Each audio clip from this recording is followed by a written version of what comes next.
تب مجھے بات کرنا پڑتی ہے، تب جا کے میں ان کی ویڈیوز کو دیکھتی ہوں. تو بہت ہی زیادہ دکھ اور شرم کی بات ہے کہ اس جیسے بندے کو کوئی شرم نہیں ہے.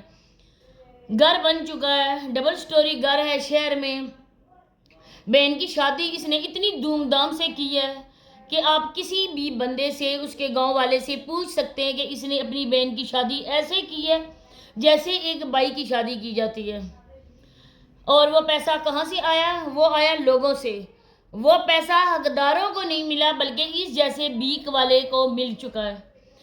اب دیکھیں کہ کل جو ویڈیو آئی ہے، جس ویڈیو کے لیے مجھے بہت ہی زیادہ کہا گیا ہے کہ اس پہ آپ بات کریں، وہ ویڈیو ہے کہ رپورٹ بھی دکھائی جا رہی تھی، وہ ڈیٹ بھی بتائی جا رہی تھی، اور جو فوزیہ میڈم ہے نا وہ A to Z ساری باتیں بتا رہی تھیں. فلاں ڈاکٹر نے ہمیں ڈیٹ دی ہے اور ڈوب کے مر جاؤ مر جاؤ.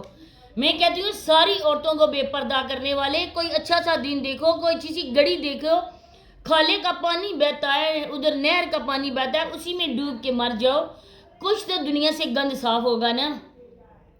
لیکن ان لوگوں کو عادت پڑ چکی ہے. جو عورت ایسی باتیں اپنے سسر کے سامنے، اپنے دیوروں کے سامنے، بھائی کے سامنے اور باپ کے سامنے کرتے ہوئے ہچکچاتی ہے، اگر کوئی ایسا مسئلہ بھی بن جائے پھر بھی وہ اپنے شور کو آگے کرتی ہے. آپ یہ بات بتائیں. لیکن آج وہ عورت سر عام اپنی پریگنسی کی ڈیٹ لوگوں کو بتائی جا رہی ہے، صرف اور صرف ان چند پیسوں کی خاطر. بڑی بڑیاں کہتی تھی نا کہ جو عورت پریگننٹ ہوتی ہے اس نے موت کی ایک گٹھڑی اٹھائی ہوتی ہے. اس عورت کو یہ اس کو پتہ نہیں ہوتا ہے کہ میں نے اس جو پیریڈ ہے نا اسے زندہ اٹھ کے آنا ہے یا میری اس میں سے موت واقع ہو جائے گی. لیکن اس عورت کو بالکل بھی اس بات کا احساس نہیں ہے. اور تو اور سونے پر سہاگا جو عورت کنواری ہے، جو سہانا میڈم، وہ والی باتیں شیئر کی جا رہی تھی جب ہادی کی بار کیا ہوا تھا. عورت کو کیا ہوتا ہے، خود ہی اپنی بہنوں کو اور بیویوں کو، گھر کی قسطوں کو آگے کھڑا کر کے یہ مرد بغیرت ہاتھوں میں چوڑیاں پہن چکے ہیں. میرا مشورہ ان کو یہ ہے کہ آپ لوگ چوڑیاں تو پہن چکے ہو، ایسا کرو کہ جو شی میل ہے نا وہ لوگوں کی شادیوں میں جا کے ناچتے نا، آپ ان کے ساتھ ناچو.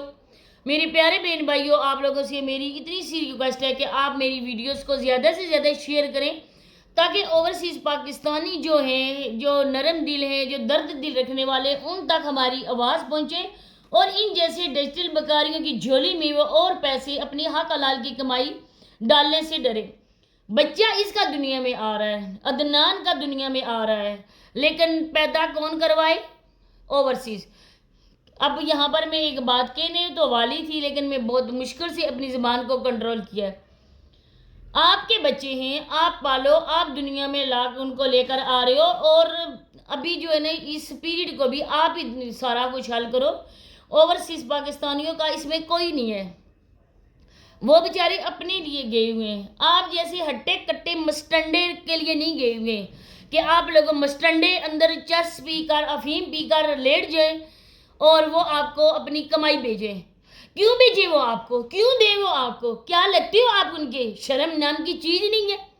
یہ جو ماں باپ بیٹھے ہوئے ہیں ان لوگوں کو شرم نہیں آتی ہے کہ ہم کیا ان کو سکھا رہے ہیں؟ ماں باپ کے سامنے تم اس طرح کی بکواس کی جا رہا ہے، عورت ماں مرد، بالکل تمہیں شرم نہیں ہے. اپنی بہن کو، اپنی بیوی کو بے پردہ کر کے آگے کیمرے کے سامنے کھڑا کر دیتا ہے، اس حال میں اپنی عورت کو دکھا رہا ہے.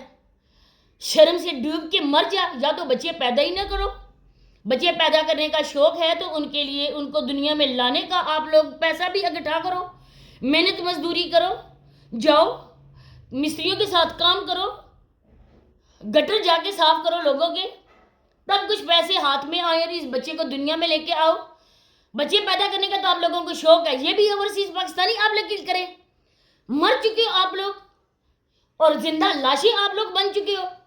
آپ کے گھر کا چولہا بھی چلائیں اوورسیز، آپ کے بچے بھی پیدا کروائیں، آپ کی عورتوں کو فیشن بھی کروائیں. کیوں؟ ان کے بچے ہیں، یہ عورتیں ان کی عورتیں ہیں، آپ کی نہیں ہیں. بے غیرت ترین لوگوں، شرم کرو، شرم سے ڈوب کے مر جاؤ. بھیک کھانے کی عادت پڑ چکی ہے، حرام کا کھانے کی عادت پڑ چکی ہے. جب تک زندہ اسی طرح لانڈے گٹھی کرتے رہو گے. ادھر ہے دوسرا سانڈ ہاشم، وہ اپنی بہن اور بیوی کو دکھا کر گھر کے سامان بھی لا رہا ہے، گھر بھی بنا چکا ہے. اور بھی بہت کچھ ہو رہا ہے، بہن کو لٹا کے بیچارہ پائی پر. اسی کے ساتھ اجازت چاہتے ہیں، نیکسٹ ویڈیو میں ملاقات ہوتی ہے. اللہ حافظ.